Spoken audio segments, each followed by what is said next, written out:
നമസ്കാരം. റാഫ്റ്റോ ക്രിക്കറ്റിലേക്ക് അവർക്കും സ്വാഗതം. നെറ്റ്സിലൊക്കെ നമ്മളെ ബെസ്റ്റ് കാണുന്നു, പക്ഷേ കളിയുള്ള ദിവസം CSKയുടെ മത്സരം ഉണ്ടാകുമ്പോൾ അദ്ദേഹത്തെ നമ്മൾ സ്റ്റേഡിയത്തിൽ കാണുന്നില്ല. എന്താണ് ഇതിന് പുറകിലെ കാര്യം?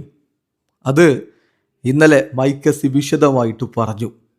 ഏറ്റവും ചുരുക്കത്തിൽ മൈക്കസി പറഞ്ഞ ഈ ഒറ്റ വേർഡിലുണ്ട് സംഭവം എന്താണെന്നുള്ളത്. അതിങ്ങനെയാണ് അദ്ദേഹം പറയുന്നത്. It was just a case. He didn't want to see himself a distraction to the rest of the team, and that's why he decided on game day just to sort of stay away എന്നാണ്. അതായത് അദ്ദേഹം ഗ്രൗണ്ടിലേക്ക് വന്നിട്ട് ഇനിയിപ്പോൾ അദ്ദേഹം കളിക്കുന്നില്ലല്ലോ, പക്ഷേ സ്റ്റേഡിയത്തിലേക്ക് വന്നിട്ട് ഇനിയിപ്പോൾ അതൊരു ഡിസ്ട്രാക്ഷൻ ആവണ്ട തൻ്റെ ടീമിന്, അതുകൊണ്ട് താൻ മാറി നിൽക്കാം, വീട്ടിലിരുന്ന് കളി കാണാം എന്ന് തീരുമാനിക്കുന്നതാണെന്നാണ് മൈക്കസി പറഞ്ഞതിൻ്റെ രത്ന ചുരുക്കം.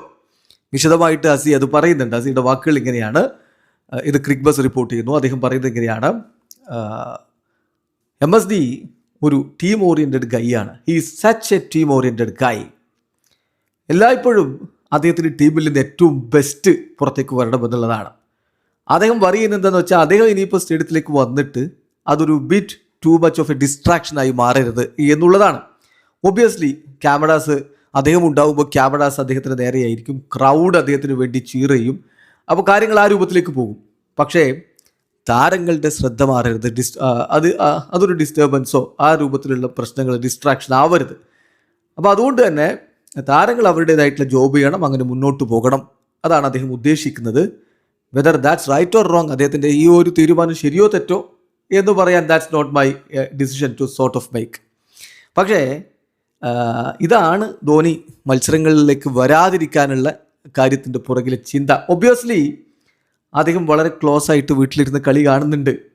ഞാൻ അദ്ദേഹം ഡ്രസ്സിംഗ് റൂമിൽ ഉണ്ടാവണം എന്ന് ആഗ്രഹിക്കുന്ന ഒരാളാണ്. അദ്ദേഹത്തിൻ്റെ ഒരു വിസ്ഡം ടീമിന് ഒരുപാട് ഗുണം ചെയ്യും. അത്ര അധികം കോൺഫിഡൻസ് ബാക്കിയുള്ള താരങ്ങൾക്ക് കൊടുക്കാൻ അദ്ദേഹത്തിന് പറ്റും എന്ന് കരുതുന്നയാളാണ് ഞാൻ. ഒബ്വിയസ്ലി ട്രെയിനിങ്ങിൽ അദ്ദേഹം അത് ചെയ്യുന്നുണ്ട്. എപ്പോഴും ട്രെയിനിങ്ങിൽ ഒരു ബബ്ലി പേഴ്സണാലിറ്റിയാണ് അദ്ദേഹം. എല്ലാവരോടും നല്ല രൂപത്തിൽ ഇടപഴകുകയും താരങ്ങൾക്ക് എക്സ്പീരിയൻസ് ഒക്കെ ഷെയർ ചെയ്യുകയൊക്കെ ചെയ്യുന്നയാളാണ്. ബട്ട് ഇവിടുത്തെ സംഭവം എന്താണെന്ന് വെച്ചാൽ, he didn't want to see himself as a distraction to the rest of the team. അതുകൊണ്ടാണ് അദ്ദേഹം മത്സരങ്ങൾ അറ്റൻഡ് ചെയ്യാത്തത് എന്നാണിപ്പോൾ മൈക്കസി പറയുന്നത്. ഈ എന്തൊരു ചിന്താഗതിയാണ്. അദ്ദേഹം വന്നു കഴിഞ്ഞാൽ മുഴുവൻ ശ്രദ്ധ അദ്ദേഹത്തിലേക്ക് പോകും, ആരാധകർ അദ്ദേഹത്തിന് വേണ്ടി ചീറിയോ അങ്ങനെയൊക്കെ പോകുമ്പോൾ ടീമിൻ്റെ ശ്രദ്ധ മാറരുതേ എന്ന് കരുതിയിട്ടാണ് അദ്ദേഹം കളിക്ക് വരാത്തത്. വീഡിയോ അവസാനിക്കുന്നു. ക്രിക്കറ്റ് ലോകത്തെ കൂടുതൽ വിശേഷങ്ങളുമായി റാഫ്റ്റോക്സ് എത്താം.